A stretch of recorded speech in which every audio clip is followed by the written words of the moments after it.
Hello everyone, welcome to competitive exams tech prep. मेरा नाम पुष्पांजलि और आज के इस वीडियो के अंदर हम डिस्कस करने वाले हैं क्यूएस आर्किटेक्चर को।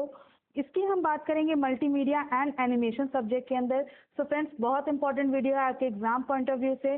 अभी तक आप मेरे चैनल पर जुड़े नहीं हैं तो जुड़ जाइए, कर लीजिए चैनल को सब्सक्राइब और बेल बटन को प्रेस कर दीजिए, जिससे आने वाली वीडियोस की नोटिफिकेशन आपको मिलती रहे और ऐसी यूजफुल वीडियोस आप देख पाएं।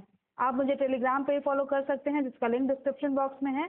आप वहां से चेक करके ज्वाइन कर सकते हैं। अगर आपने नहीं ज्वाइन किया तो ज्वाइन कर लीजिए, वहां पे आपको सारी वीडियोस के नोट्स मिल जाएंगे। तो चलिए स्टार्ट करते हैं बिना देरी के अपने टॉपिक को, जो है क्यूएस आर्किटेक्चर। क्यूएस आर्किटेक्चर को डिस्कस करते हैं। तो क्यूएस का फुल फॉर्म सबसे पहले जान लेते हैं। क्यूएस का फुल फॉर्म क्या है? क्यूएस का फुल फॉर्म होता है क्वालिटी ऑफ सर्विस। क्या होता है? Quality of service. Quality of service जो है वो मल्टीमीडिया के अंदर है क्या? क्यूएस जो है बेसिकली, जो क्वालिटी ऑफ सर्विस है, ये एक टेक्निक है। क्या है? एक टेक्निक है जिससे हम डेटा के ट्रैफिक को मैनेज करते हैं। जो भी आपके डेटा का ट्रांसमिशन होता है एक जगह से दूसरी जगह पे, यानी सेंडर टू रिसीवर, जब हम डेटा को ट्रांसमिट करते हैं तो उस डेटा का ट्रांसमिशन जब होता है तो डेटा हमारा क्या करता है, एक जगह से दूसरी जगह ट्रांसमिट होता है। उस डेटा के ट्रैफिक को कंट्रोल करने के लिए, मैनेज करने के लिए हम क्यूएस टेक्निक का यूज करते हैं। तो इससे होगा क्या? इससे हमारे नेटवर्क पे जितना भी पैकेट लॉस होगा, अगर कोई पैकेट लॉस हो जाता है, या लेटेंसी, जो डेटा की लेटेंसी है, या जिटर जो अराइज होता है डेटा के ट्रांसमिशन में, ये सारी प्रॉब्लम्स जो है वो रिड्यूस हो जाएंगी क्यूएस टेक्निक के द्वारा। तो क्यूएस एक ऐसी टेक्निक है जिससे हम डेटा ट्रैफिक को मैनेज करते हैं, और उस डेटा ट्रैफिक को मैनेज करने से हमारा पैकेट लॉस रिड्यूस हो जाता है, जिससे हमारे डेटा का जो हम ट्रांसमिट करते हैं वो पैकेट्स की फॉर्म में करते हैं, तो उन पैकेट्स का लॉस कम हो जाता है, डेटा की लेटेंसी कम हो जाती है, और जो जिटर जो प्रॉब्लम होती है वो भी हमारी नेटवर्क पे कम हो जाती है। जैसा कि आपको पता होगा कि जो हमारा इंटरनेट प्रोटोकॉल है, यानी जिसको हम आईपी कहते हैं, आईपी यानी इंटरनेट प्रोटोकॉल में हमारा जो डेटा सेंड किया जाता है एक जगह से दूसरी जगह पे, वो हम पैकेट्स के फॉर्म में डेटा को ट्रांसमिट करते हैं। ठीक है, तो इसलिए हमें क्या करना होता है, सेंडर टू रिसीवर, जब हम डेटा को ट्रांसमिट करते हैं तो सेंडर से जब डेटा को ट्रांसमिट करते हैं तो वो हम पैकेट्स की फॉर्म में ट्रांसमिट करते हैं, अलग अलग छोटे छोटे पैकेट्स के फॉर्म में हम डेटा को ट्रांसमिट करते हैं। इसलिए जब हम उसको रिसीवर पे रिसीव करते हैं, तो यहाँ पे जब हम रिसीवर पे रिसीव करेंगे तो क्या होगा कि रिसीवर पे हमारा जब डेटा पहुंचेगा पैकेट्स की फॉर्म में, तो उसको हमें क्या करना पड़ेगा, रीअसेंबल करना पड़ेगा, अरेंज करना पड़ेगा। ठीक है, जिस सीक्वेंस में सेंडर द्वारा भेजा गया है उसी सीक्वेंस में रिसीवर पे रिसीव करना होगा। ठीक है, तभी हमें पैकेट्स जो है वो डेटा जो है वो मीनिंगफुल मिलेगा। ठीक है, अगर पैकेट्स के फॉर्म में हम डेटा को भेज रहे हैं और वो उसी सीक्वेंस में रिसीव नहीं हुआ तो वो अनमीनिंगफुल हो जाएगा, जिसका कोई मतलब नहीं है। तो जो हमारी प्रॉब्लम्स आती हैं डेटा ट्रैफिक में, डेटा के ट्रांसमिशन में जो प्रॉब्लम आती है, जैसे जिटर है, लेटेंसी है, पैकेट लॉस है, ये सब बहुत ज़्यादा डेटा ट्रांसमिशन में बहुत बैड इफेक्ट डालती हैं। इसलिए हमें क्या करना होगा, इन प्रॉब्लम्स को रिड्यूस करना होगा। तो हम कौन सा टेक्निक यूज करेंगे? क्यूएस टेक्निक यूज करेंगे। अब देखिए, जब हम पैकेट को सेंड करते हैं और अगर हमें रिसीवर पे सेम सीक्वेंस में अगर जो है हमें पैकेट रिसीव नहीं होता है, तो उसी प्रॉब्लम को हम क्या कहते हैं? जिटर। तो जिटर हमारी एक ऐसी प्रॉब्लम है जो, जब हमारा सेंडर अगर कोई डेटा ट्रांसमिट कर रहा है तो पैकेट्स की फॉर्म में कर रहा है, और रिसीवर पे अगर उसी सीक्वेंस में रिसीव नहीं हुआ तो जो वो उस प्रॉब्लम को हम क्या कहते हैं? जिटर प्रॉब्लम कहते हैं। ठीक है, लेटेंसी क्या होती है? पैकेट को हम एक जगह से दूसरी जगह जब हम नेटवर्क पे भेजते हैं, सेंडर टू रिसीवर, तो पैकेट कितना टाइम ले रहा है ट्रैवल करने में सेंडर से रिसीवर तक, उसी टाइम को हम क्या कहते हैं? लेटेंसी कहते हैं। पैकेट लॉस, जैसा कि आप जानते हैं, डेटा को हम जब ट्रांसमिट करते हैं, अगर उनमें से डेटा का पैकेट कोई भी लॉस हो गया तो उसको हम पैकेट लॉस बोलेंगे।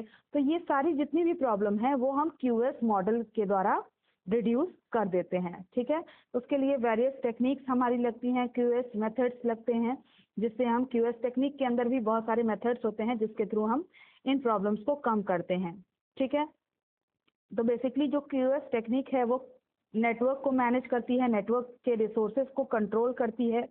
ठीक है, जिससे कि हमारा जितने टाइप का डेटा हमारा नेटवर्क पे ट्रांसमिट हो रहा है उसको हम क्या करते हैं? प्रायोरिटी देते हैं।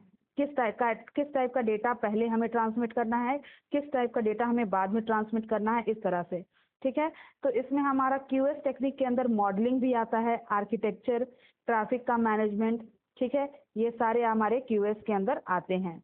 तो बेस्ट जो हमारे QoS मॉडल में बहुत सारे QoS मॉडल हम यूज करते हैं QoS टेक्निक के द्वारा, जिसमें हम क्या करते हैं, जिसके थ्रू हम प्रॉब्लम्स को रिड्यूस करते हैं। जो हमारी जिटर प्रॉब्लम है, लेटेंसी प्रॉब्लम है, ये सारी प्रॉब्लम हम इन QoS मॉडल के थ्रू रिड्यूस करते हैं।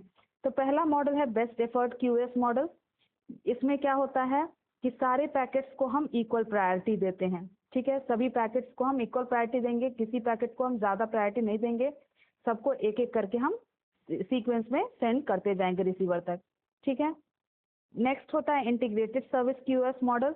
ये क्या करेगा, किसी भी नेटवर्क के किसी भी पाथ पे हम क्या करेंगे, बैंडविड्थ को रिजर्व कर देंगे। तो ये हमारा कौन सा मॉडल होगा, इंटीग्रेटेड सर्विस मॉडल। ठीक है, नेक्स्ट होता है डिफरेंशिएटेड QoS सर्विस मॉडल। इसमें हम क्या करते हैं, हर एक डेटा के ट्रैफिक में जो भी डेटा आएगा, हर टाइप के डेटा को अलग अलग प्रायोरिटी देंगे। तो ये हमारा कौन सा होगा, डिफरेंशिएटेड सर्विस QoS मॉडल। ठीक है, बैंडविड्थ क्या होती है, बैंडविड्थ जितना अमाउंट में आप डेटा ट्रांसमिट कर पा रहे हैं नेटवर्क पे, वो हमारी बैंडविड्थ कहलाती है। ठीक है, अब इसके अंदर QoS में कुछ मैकेनिज्म हम यूज करते हैं, जिसके थ्रू हम QoS टेक्निक में सारी प्रॉब्लम्स को रिड्यूस कर पाएं। ठीक है, तो QoS मैकेनिज्म में हमारा आता है पहला क्लासिफिकेशन एंड मार्केटिंग टूल। ये क्या करता है, ये डिफरेंशिएट करता है एप्लीकेशन और शॉर्ट पैकेट्स के बीच में।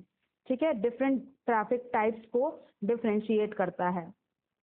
और ये सारी डेटा ट्रैफिक टाइप्स जो है वो आपकी नेटवर्क डिवाइसेस के थ्रू डिफरेंशिएट की जाती हैं कि किस टाइप का हमारा नेटवर्क रिसोर्स लिया जा रहा है, राउटर है, स्विच है, एक्सेस पॉइंट है, किस टाइप का डेटा हमारा ट्रांसमिट किया जा रहा है, उसको हम क्लासिफाई करते हैं। ठीक है, नेक्स्ट है कंजेशन मैनेजमेंट टूल। ये हमारा QoS मैकेनिज्म में यूज किया जाता है। ये QoS मैनेजमेंट टूल जो है वो पैकेट क्लासिफिकेशन को यूज करता है, जिससे वो क्या करेगा, पैकेट्स को क्यू में प्लेस करेगा कि पैकेट्स किस फॉर्म में डेटा सेंडर से रिसीवर तक जाएंगी। इसके लिए हम कंजेशन मैनेजमेंट टूल का यूज करते हैं। नेक्स्ट है congestion avoidance tool. Congestion avoidance tool क्या करता है, नेटवर्क ट्रैफिक को मॉनिटर करता है। ठीक है, कि कोई हमारा कंजेशन ना हो, कोई भी डेटा का ट्रैफिक ना हो, और लो प्रायोरिटी पैकेट्स जो हैं वो आपके पहले ना पहुंचे, पहले हायर प्रायोरिटी पैकेट्स को पहुंचाया जाए रिसीवर तक। ठीक है, ये सब ध्यान देता है। नेक्स्ट है शेपिंग टूल। ये क्या करता है, डेटा जो भी हम डेटा का ट्रैफिक है जो नेटवर्क पे एंटर कर रहा है, उसको मैनिपुलेट कर सकते हैं हम शेपिंग टूल्स के द्वारा, जिससे हम डेटा के ट्रैफिक को कम कर पाएं। तो ये सारे हम रिसोर्सेज यूज कर रहे हैं जिसके थ्रू हम डेटा के ट्रैफिक को कम कर पाएंगे। ठीक है, तो पहला आपने देखा कंजेशन मैनेजमेंट टूल। ये क्या करेगा, पैकेट को क्लासिफाई करेगा कि किस टाइप का डेटा उसके अंदर है और उसको क्यू में प्लेस करेगा। ठीक है, सीक्वेंस में पैकेट्स को लगा देगा।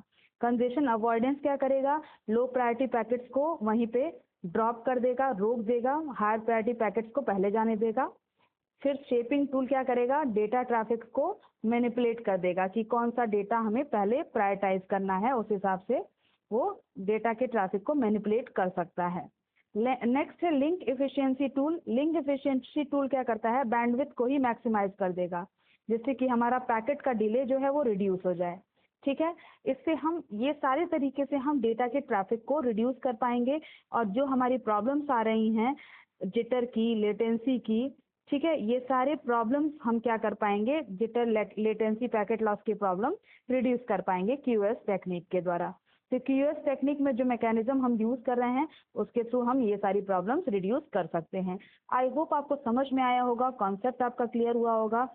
अगर वीडियो पसंद आई है तो लाइक कर दीजिएगा, अपने फ्रेंड्स के साथ शेयर करिएगा। चैनल पे जुड़े नहीं हैं तो जुड़ जाइएगा। Thank you for watching.